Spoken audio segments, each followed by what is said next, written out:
बिस्मिल्लाहिर्रहमानिर्रहीम। आज बेसिकली हम ऑटिज्म को प्रेजेंट करने जा रहे हैं, ऑटिज्म स्पेक्ट्रम डिसऑर्डर।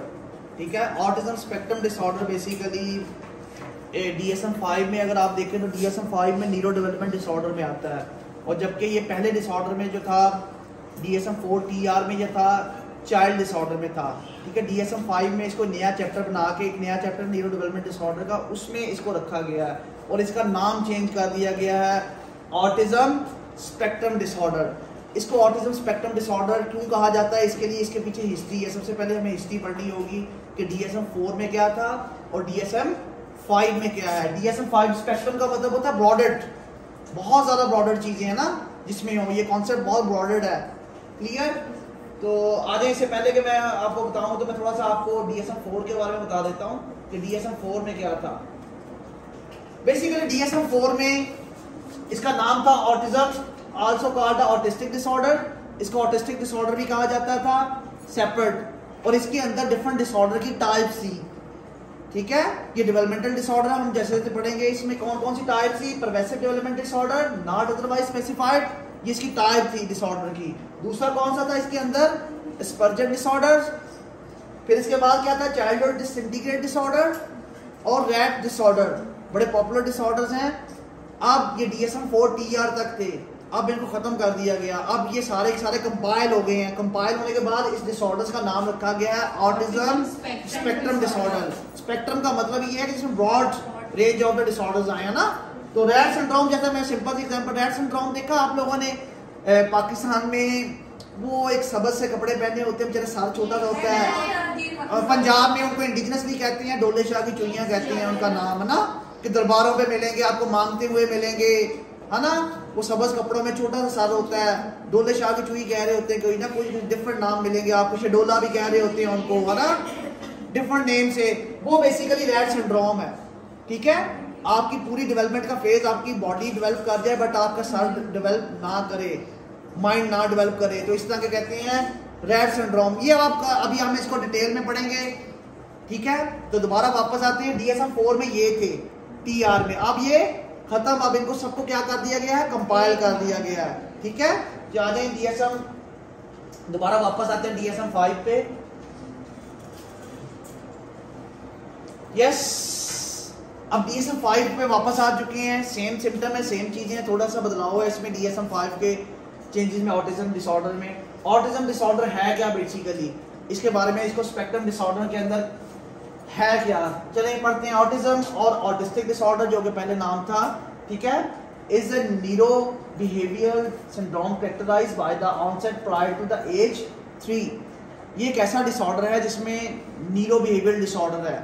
मैंने आपको बताया था जितने भी डेवलपमेंटल डिसऑर्डर हैं अभी, इनको न्यूरो डेवलपमेंट डिसऑर्डर के नाम से एक नया चैप्टर बनाया गया। उसमें बच्चों के जितने न्यूरो डेवलपमेंट से रिलेटेड प्रॉब्लम्स हैं, बिहेवियर के, इमोशनल प्रॉब्लम, उनको एक जगह इकट्ठा कर दिया गया। उनमें से एक डिसऑर्डर ये है ऑटिज्म स्पेक्ट्रम डिसऑर्डर।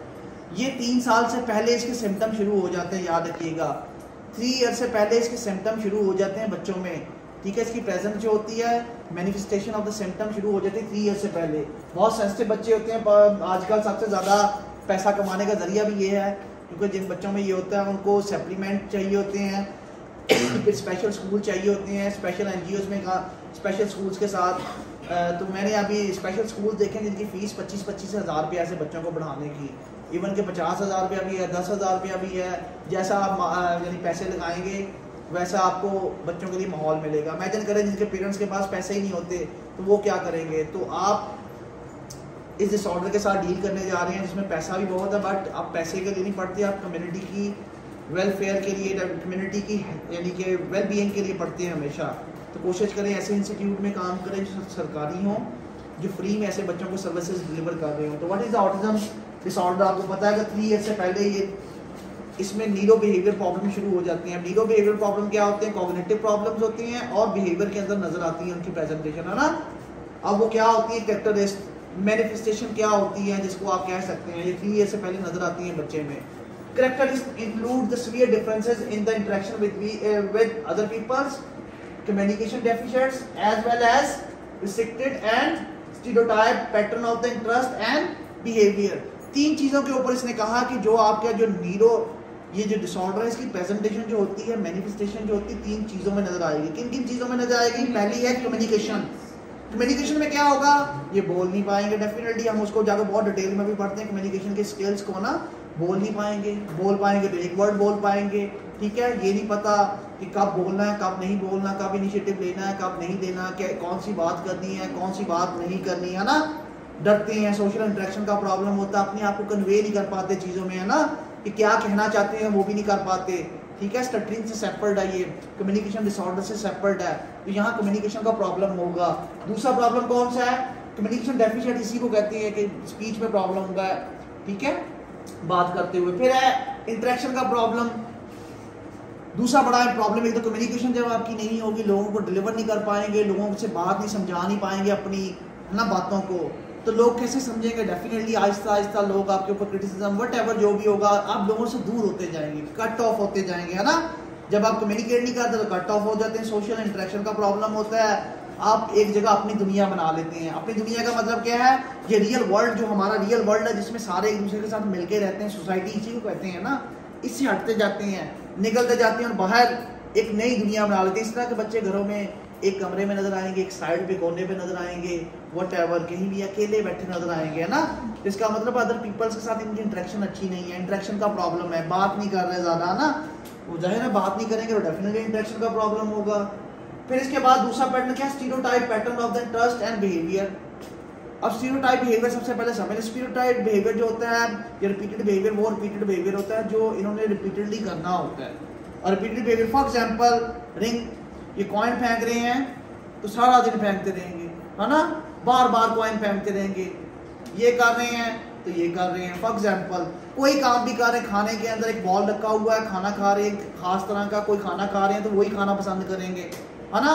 जो डेली लाइफ में रूटीन में काम कर रहे हैं, वो रूटीन जो एक फिक्स पैटर्न है इनके, उससे हटके कोई चीज होगी तो इरिटेट होंगे। Repeated pattern of the behaviour, stereotype, जो डेली काम कर रहे हैं, खाना खाना है कि बॉल में खाना है, अगर वो बॉल चेंज हो गया तो हंगामा मच जाएगा घर के अंदर, अगर टूट गया बॉल, नया आएगा तो नया नहीं लेना, वही लेना है, उस जैसा मिल भी जाए तो तब भी नहीं लेना, वही लेना जो टूटा हुआ है। थोड़ी सी भी चीजें इनकी स्टीरियोटाइप, रिपीटेड बिहेवियर, रिपीटेडली वही डेली रूटीन के काम करते जाते हैं जो कर रहे होते हैं, बैठे हैं तो लगे हैं अपने काम में, है ना, वही काम। This is repeated behaviour. आगे इसको डिटेल में पढ़ते कि है क्या क्या नहीं है रिपीटेड बिहेवियर, है ना। ये 3 चीजों का कॉम्बिनेशन है बेसिकली ऑटिज्म डिसऑर्डर।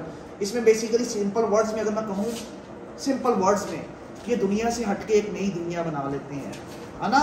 उस दुनिया में इनको मजा नहीं आ रहा होता, रियल वर्ड्स में इनको मजा नहीं आ रहा होता, ये बीच में चल जाते हैं एक अपनी दुनिया में चल जाते हैं, फैंटेसी में, अपने आप से बातें, अपनी दुनिया, अपने लोग, अपनी बातें, है ना, इमेजिनेटरी दुनिया में। Basically this is not schizophrenic. 15 साल के बाद जाके ये डिसऑर्डर का बायोलॉजिकल पर्सपेक्टिव में डोपामाइन के, इसमें भी डोपामाइन रिलीज होता है बहुत ज़्यादा एक्सेसिव, ठीक है, उसमें भी होता है, हार्मोनल प्रॉब्लम्स होते हैं ना। याद रखिएगा, हार्मोनल कैरिया न्यूरॉन का प्रॉब्लम होता है जिसमें डोपामाइन का रोल बहुत ज़्यादा है ना। तो याद रखिएगा, अगर 15 साल के बाद यही इसका पैकेट ये रहे और इसका इलाज ना हो, स्क्रीनिंग ना हो, इनके ऊपर फोकस ना किया जाए तो ये डिसऑर्डर साइकोटिक में बदल जाता है, शिज़ोफ्रेनिक में बदल जाता है ना। हाँ, अगर ट्रीटमेंट किया जाए तो बेसिकली ये डिसऑर्डर बढ़ता नहीं है, आहिस्ता आहिस्ता काम होता है, इंप्रूवमेंट आती है इन लोगों में, ठीक है। और आप लोगों ने मैं हूं ना फिल्म देखी है शाहरुख खान की, बड़ा अच्छा उसमें कैरेक्टर दिखाया गया। सितारे ज़मीन पे जो था वो बेसिकली उसमें ज़्यादा लर्निंग डिसऑर्डर एंड ऑटिज्म दोनों मिक्स दिखाए गए थे ना, इंटेलेक्चुअल डिसेबिलिटी का भी दिखाया गया था। यहाँ मैं हूँ ना, वो बेसिकली ऑटिस्टिक डिसऑर्डर के ऊपर पूरी मूवी बनी हुई है। उसमें उसका अडल्ट लाइफ दिखाई है कि बड़ों में कैसे होता है, उसको इम्प्रूव किया गया, ट्रीटमेंट दिया गया, उसके बाद वो ज़िंदगी में कैसे इंटरेक्ट करता है, इनकी लाइफ कैसे होती है। और इसको बेस्ट देखना हो तो ऑटिज्म के बारे में कहा जाता है कि ये बहुत इंटेलेक्चुअल लोग होते हैं, इंटेलेक्चुअल नहीं भी होते।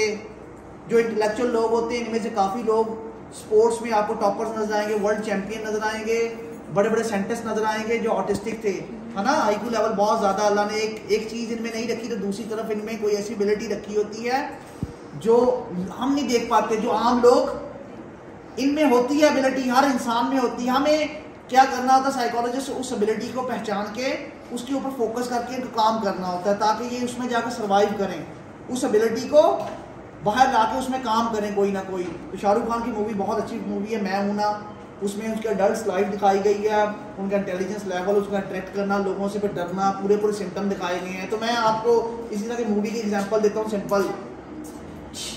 आ जाए अब जो नेक्स्ट इंक्रीजली, यानी कि इसमें ये है कि इसमें टाइम के साथ साथ क्या हुआ, ये टर्म जो थी, ये जो ऑटिस्टिक की टर्म थी DSM के रेफरेंस से एक्सप्लेन की गई। सिम्टम सेम होंगे, हर चीज सेम होगी, बट अब इसका नाम चेंज कर दिया गया। क्या रखा गया है इंक्रीजली?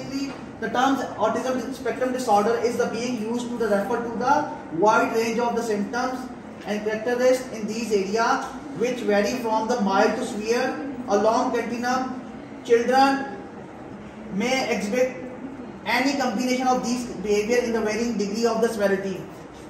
ये जो नया डिसऑर्डर है, इसमें symptom wise, severity wise, symptom wise सारा का सारा नया कॉम्बिनेशन बनाया गया है। ठीक है, वेट, बेसिकली वो मूवी का नाम जो था बेसिकली मैं हूँ खान, और क्या नाम था? Yes, my name is Khan, है ना। बेसिकली इस मूवी का नाम माय नेम इज खान, जो उसमें बड़ा अच्छा करेक्टर है इसका।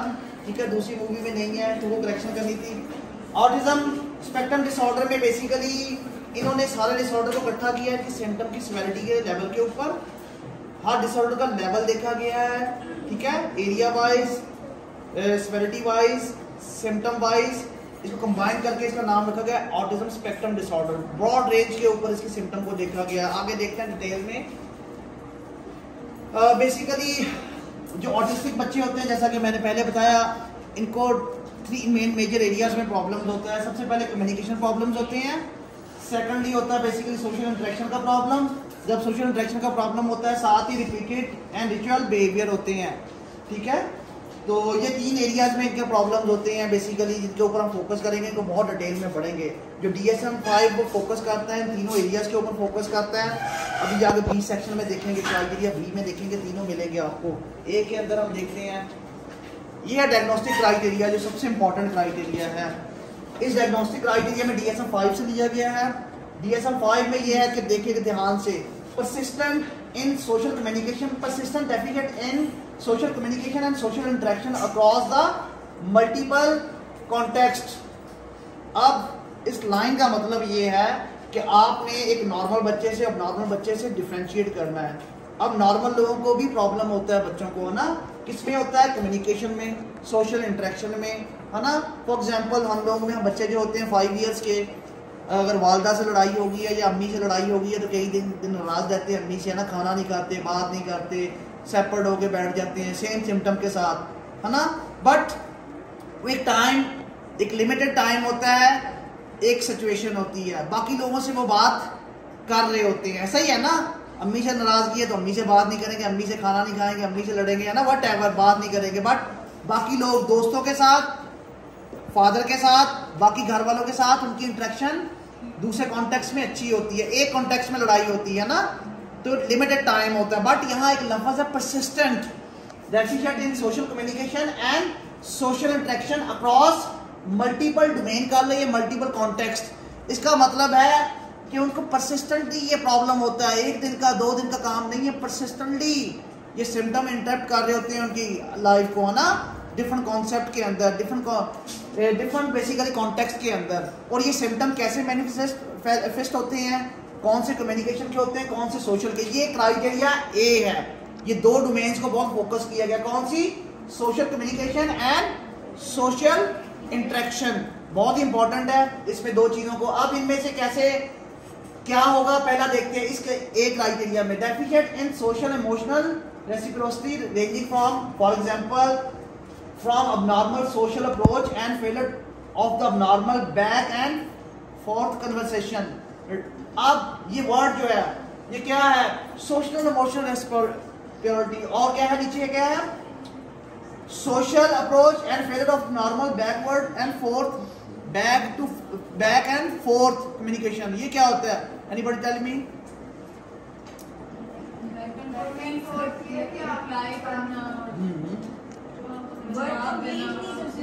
यस, हम जब बात कर रहे होते हैं एक दूसरे के सामने फर्स्ट इंटरेक्शन के साथ, तो हमें पता होता है कि कहाँ से बात शुरू करनी है, इनिशिएटिव कहाँ लेना है और कहाँ एंड करना है, कौन सी बात कहाँ बोलनी है ना।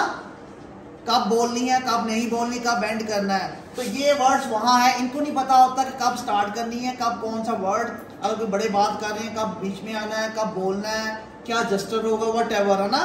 तो इनको ये प्रॉब्लम होता है, यहाँ से पता चल जाता है, परसिस्टेंट होता है। ये कहाँ है, इसमें सोशल इमोशनल रेस्पॉन्स। और इसकी वजह से क्या होता है, तो reduce sharing of the interest, emotions, effect to failure the initiate और respond to the social interaction. अब क्या होगा, जब ये चीजें नहीं होंगी तो इसकी वजह से क्या होगा, इनका इंटरेस्ट कम हो जाएगा।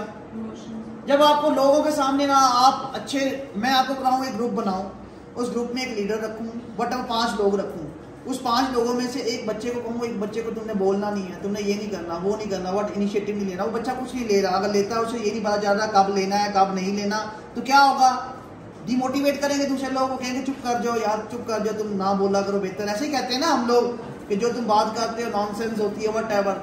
जब आप, ये बच्चा ऐसा होगा जब स्टैंड ही ले पाएगा किसी चीज के बारे में, तो क्या होगा, इसकी जो होगी इंटरेस्ट दूसरों के साथ मिलकर काम करना, इंटरेस्ट प्लेइंग गेम में, दूसरों के साथ खेलना, घर में खेलना, बाहर खेलना, वो इंटरेस्ट क्या हो जाएंगे, कम हो जाएंगे। इमोशंस क्या हो जाएंगे, इमोशनल रिएक्शन, किसी से बात नहीं करेगा तो इमोशन क्या होगा, फीलिंग्स क्या होंगी, कुछ भी नहीं होगी।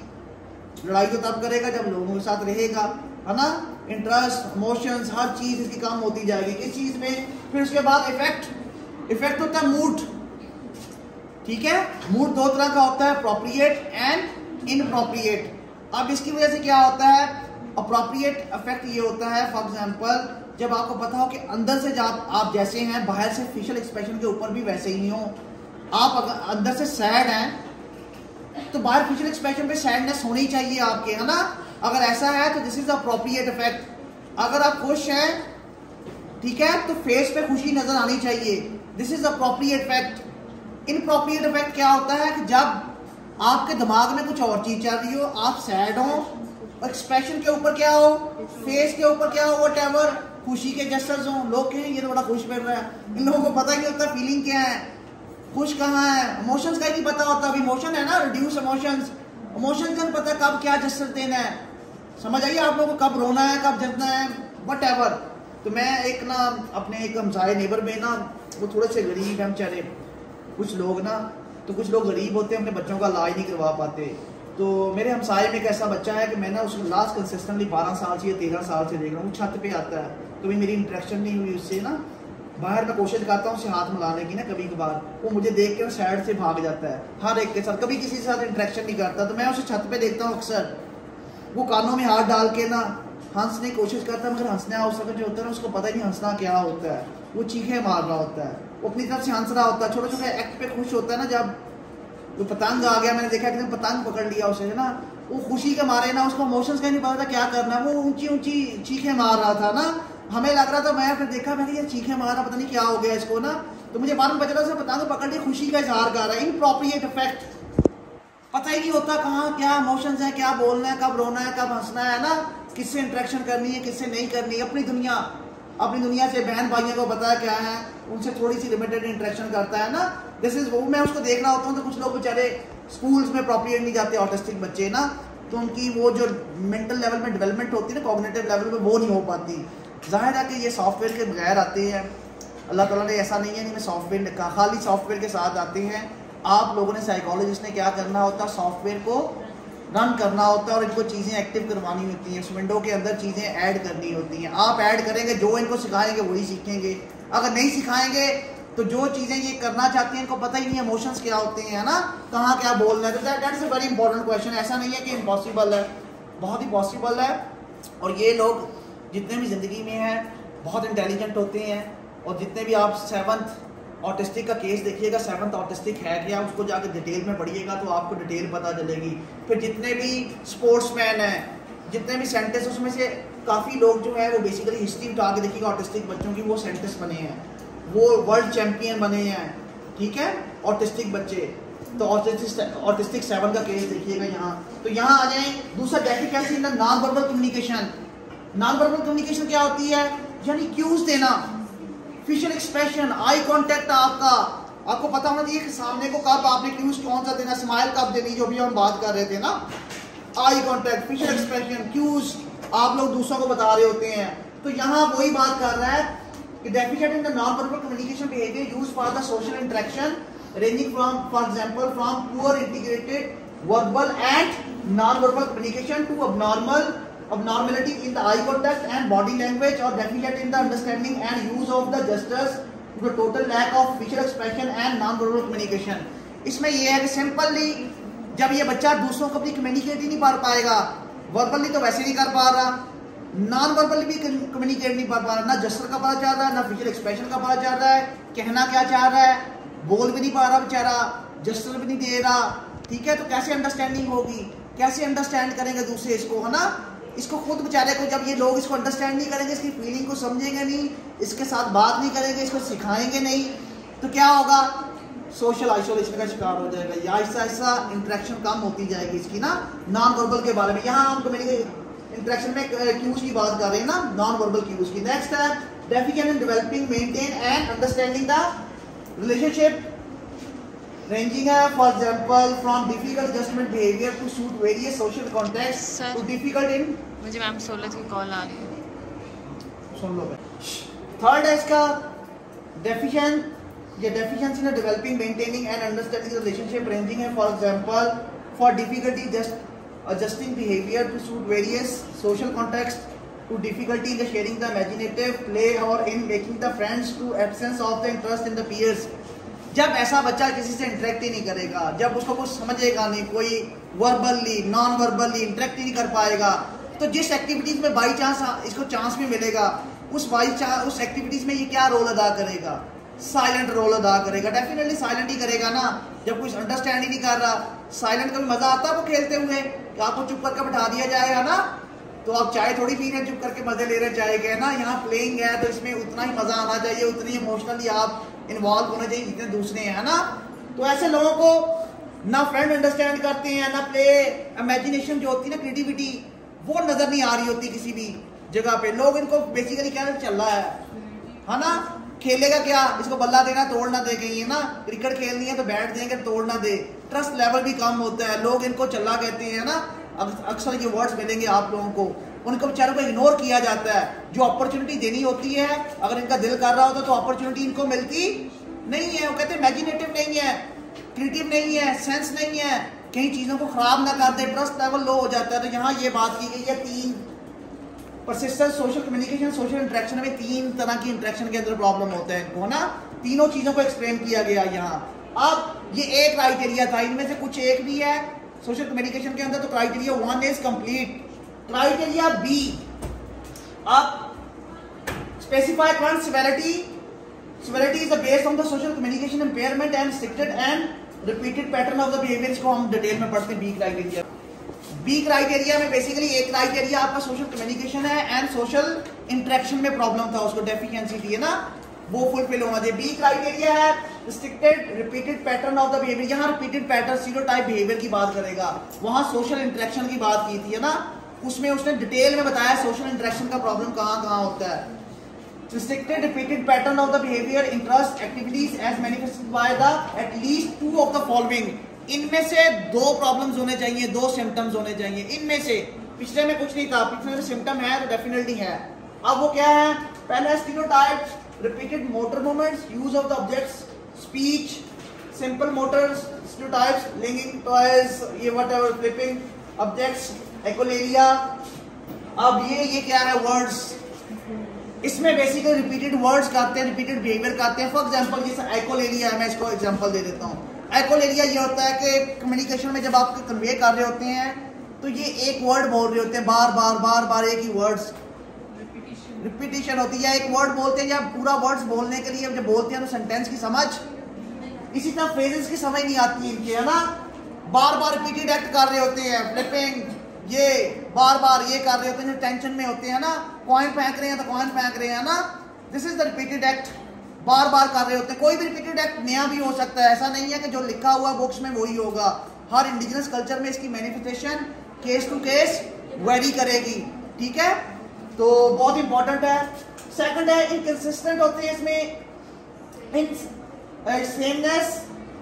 सेमनेस नहीं, inflexible adherence to the routine and ritual pattern of the verbal and non verbal behaviour, extremely distress and small changes, difficult with the transition, rigid thinking pattern, greeting ritual, need to take the same routine or eat same food every day.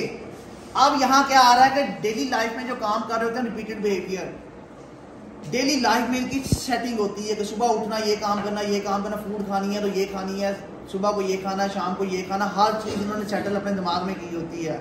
अगर उस चीज़ से कोई चीज़ भी routine से हट जाए तो ये डिस्ट्रैक्ट हो जाते हैं, इरिटेट हो जाते हैं थोड़ी थोड़ी बातों पे। फॉर एग्जांपल मैंने आपको फूड की एग्जांपल दी है, सुबह इन्होंने कोई चीज़ अपनी मर्जी की खानी है, जिस तरह खानी है उसी तरह खानी है, चम्मच से खानी है वो चम्मच होना चाहिए, जिस बॉल में खानी है बॉल होना चाहिए, उस बॉल के अलावा जो फूड इन्होंने खानी है इनको पसंद है, बेशक डॉक्टर ने दूसरी कही है या किसी और ने दूसरी फूड कही है, इन्होंने वो नहीं खानी, जो इनका दिल है रूटीन के अंदर वही खानी है ना। न्यूडल बनाए हैं तो न्यूडल ही खाते जाना है। बॉल है, अगर बाई चांस बॉल टूट जाए खाने वाला, आप नया भी सेम ला दें इनको तो वो कहेंगे नहीं सेम नया नहीं, वो टूटा हुआ बॉल ठीक करो, वही चाहिए, वही कलर चाहिए जिस कलर के ऊपर काम कर रहे होते हैं, हर चीज इनको वैसे ही चाहिए।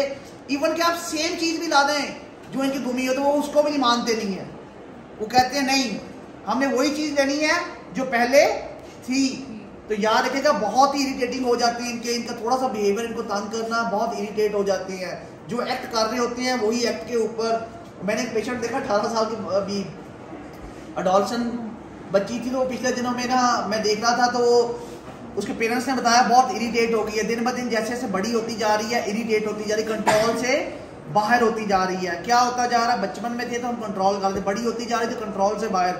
कल परसों यानी कि सर्दियाँ शुरू हुई हैं कुछ अर्सा पहले, तो सर्दियों में आप पंखे बंद कर दिए, घर में ठंडक होती है, तो वो अपनी गुड़िया को लेके उसको सुलाने के लिए अपने साथ कमरे में पंखा लगा के बैठी हुई है, इतनी सर्दी है, उसकी तबीयत आगे खराब है तो गुड़िया को सुला रही है, दूध फीडिंग भी करा रही है उसको ना सब कुछ।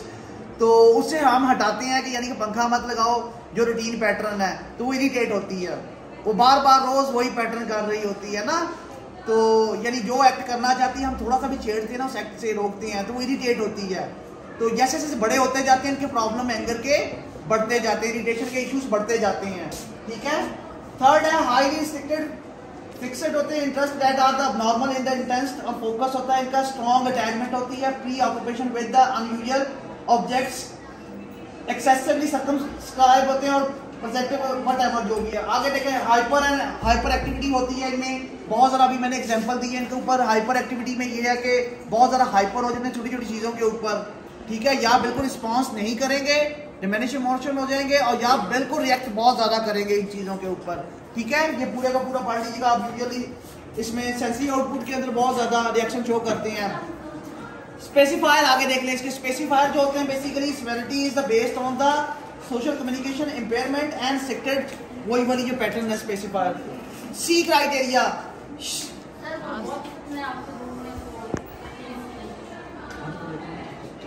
Yes criteria C, symptom must be present in the early development periods. सबसे इंपॉर्टेंट चीज है जब भी आपको जिस एज में बच्चा मिले तो उसमें उसकी हिस्ट्री जो है 3 ईयर से पहले होनी चाहिए, अगर नहीं है तो क्राइटेरिया सी इज खत्म। सिम्टम काज क्लिनिकल सिग्निफिकेंट, वही वाली बात कि आपकी ऑक्यूपेशनल क्लिनिकल सेटिंग व्हाटएवर, आपकी एकेडमिक सेटिंग, आपकी होम लाइफ, इन सिम्टम की वजह से ये डिस्टर्ब हो, इंटरफेयर करे उसमें ये चीजें, है ना, क्वालिटी ऑफ लाइफ अफेक्ट हो आप लोगों की। नेक्स्ट बेसिकली ये ई क्राइटेरिया द कोमोर्बिड सिम्टम्स हैं, किस किस के साथ इसके कोमोर्बिड सिम्टम्स आ सकते हैं और किस किस के साथ नहीं आ सकते। इसके ज़्यादातर जो डिसऑर्डर के सिम्टम्स आते हैं इंटेलेक्चुअल डिसेबिलिटी के साथ आते हैं, और सोशल कम्युनिकेशन डिसऑर्डर है लेटेस्ट उसके साथ आते हैं। इनके साथ intellectual disability, social communication disorder और भी हैं जो बेसिकली स्पेक्ट्रम डिसऑर्डर, इनके साथ बहुत ज़्यादा ओवरलैप करता है ये। अगर वो आ जाए तो उनको आपको डिफ्रेंशिएट करना होता है सिम्टम बेस्ड ना, ठीक है। बाकी रियल वेल स्टैब्लिश्ड है। बाकी इनके स्पेसिफायर है यहाँ, अगर ऑटिज्म के साथ विद और विदाउट इंटेलेक्चुअल इम्पेयरमेंट हो, इंटेलेक्चुअल डिसेबिलिटी हो, तो आप उसको देंगे विद और विदाउट इंटेलेक्चुअल डिसेबिलिटी। आपने रूल आउट करनी, कैसे करेंगे, डेफिनेटली इंटेलिजेंस का स्केल है SPM, उसके ऊपर 70 से बिलो है व्हाटएवर, अगर है तो इंटेलेक्चुअल डिसेबल लिख देते हैं, अगर नहीं है तो ये स्पेसिफायर है इसका। विदाउट एंड विदाउट के बाद लैंग्वेज इंपेयरमेंट है, लैंग्वेज इंपेयरमेंट का देखना आप लोगों ने, लेटेस्ट डिसऑर्डर है उसमें जाकर अपना पूरा क्राइटेरिया हम पढ़ेंगे। Next associate with the non medical and genetic condition, अब इनके पीछे आपने देखना हिस्ट्री के अंदर जेनेटिकल कंडीशन थी इनकी या सोशल फैक्टर्स की वजह से ये कंट्रीब्यूट हुआ है, दोनों से हो सकता है। जेनेटिक कंडीशन में अगर पेरेंट्स का मेकअप ऐसा हो या किसी और का जेनेटिक मेकअप में तो बचपन से ऐसा हो तो ऑटिज्म हो सकता है। हाँ, सोशल फैक्टर्स की वजह से भी हो सकता है। मे बी आपकी हिस्ट्री बिल्कुल ठीक हो बट सोशली जब 5 साल से ऊपर आए हैं तो कोई बहुत ज़्यादा स्ट्रेसफुल सिचुएशन आई उसकी वजह से भी हो सकता है, तो ये आपने यहाँ बताना है। आगे है विद कैटाटोनियम। विद कैटाटोनिया आपको पता है कि आपका पोस्टर होता है जिसमें ये डिफरेंट पोस्टर्स के अंदर नजर आएंगे आपको। अगर बच्चे साथ साथ पोस्टर बना के खड़े हुए कहीं एक स्पेसिफिक पोस्टर में, यस, तो आप लोग इसको कैटाटोनिक की टाइप में देंगे, ऑटिज्म विद कैटाटोनिक टाइप। मैंने आपको बताया था कि ये टाइम के साथ साथ शिज़ोफ्रेनिक में चेंज होगा 15 साल के बाद। अगर इसका सही से ट्रीटमेंट ना हुआ तो आप शिज़ोफ्रेनिक का जब साइकोटिक डिसऑर्डर पढ़ेंगे तो उसमें कैटाटोनिक के बारे में पूरा डिसऑर्डर पढ़ेंगे ना, तो ये सेम सिम्टम उसमें कन्वर्ट हो सकते हैं। ये स्पेसिफायर है बेसिकली इसके। ये है लेवल ऑफ स्पोर्ट, 3 नए लेवल है DSM-5 में आए, ये नए स्पेसिफायर है, नए लेवल। ये लेवल क्या बताते हैं? ये लेवल 1, लेवल 2, लेवल 3। लेवल जितना है 3 है, ये माइनर किस्म के प्रॉब्लम को बताता है बच्चों के स्कूल में, होम में, हर जगह। जब माइनर किस्म का प्रॉब्लम होगा तो सपोर्ट कितनी चाहिए होगी? माइनर किस्म की चाहिए होगी, है ना। अगर level 2 is a moderate type है, मॉडरेट टाइप का प्रॉब्लम है स्कूल में, घर में, फैमिली में, इधर उधर ना, जितने भी इसके जहां भी प्रॉब्लम्स हैं, होम सेटिंग में, स्कूल सेटिंग में माइनर किस्म के प्रॉब्लम्स होंगे और मॉडरेट किस्म के। और लेवल 1 इज अ स्पोर्टिंग जो होगा बहुत ही सीवियर किस्म का ऑटिस्टिक हो, बहुत ही सीवियर किस्म के ऑटिज्म के सिम्टम्स हो, जिसकी वजह से घर वाले भी, फैमिली वाले भी, एजुकेशन की सेटिंग के अंदर बहुत ही इंटरेक्शन हो, तो वहाँ क्या होती है? हाई लेवल ऑफ सपोर्ट चाहिए। यानी लेवल का मतलब ये है, level 1 is a high support, level 2 is a moderate support, level 3 is a low type support. ये बेसिकली इसके ऊपर डिवीजन होती है ऑटिज्म की सपोर्ट की। एक नया क्राइटेरिया आया ये वाला, ये आपने लास्ट में लिखना है किस किस्म की सपोर्ट चाहिए। तो बाद में बायोलॉजिकल फैक्टर्स हैं, जेनेटिक, ये आप लोगों को खुद ही पता चल जाता है, ये बाद में डिस्कस करेंगे, ठीक है। हमारा डायग्नोज करना इंपॉर्टेंट था ऑटिज्म को, वो हम लोगों ने कर दिया। चलिए बेस्ट